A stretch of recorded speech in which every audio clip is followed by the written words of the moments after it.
যুব সমাজের কর্মসংস্থান ও প্রশিক্ষণ সংক্রান্ত সমস্যার সমাধানে বড় পদক্ষেপ নিল রাজ্য সরকার। বাংলার যুব সাথী প্রকল্প নিয়ে আবেদনকারীদের বিভিন্ন প্রশ্ন ও জটিলতা দূর করতে এবার বিশেষ হেল্প ডেস্ক চালু করলো নবান্ন থেকে জানানো হয়েছে, বাংলার যুব সাথী প্রজেক্টের আওতায় যারা আবেদন করেছেন বা করতে চান তাদের নানা প্রশ্ন, নথি সংক্রান্ত সমস্যা বা আবেদন প্রক্রিয়ার বিভ্রান্তি দূর করতেই এই উদ্যোগ।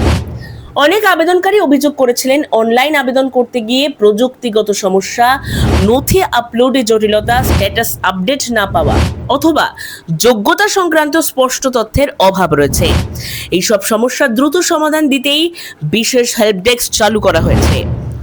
সরকারি সূত্রে জানা গিয়েছে, নির্দিষ্ট নম্বর ও যোগাযোগ ব্যবস্থার মাধ্যমে আবেদনকারীরা সরাসরি সাহায্য পাবেন।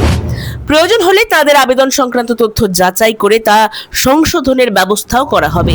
রাজ্যের তরুণ প্রজন্মের জন্য এই প্রকল্প অত্যন্ত গুরুত্বপূর্ণ, কারণ এটি দক্ষতা উন্নয়ন ও কর্মসংস্থানের সঙ্গে সরাসরি যুক্ত।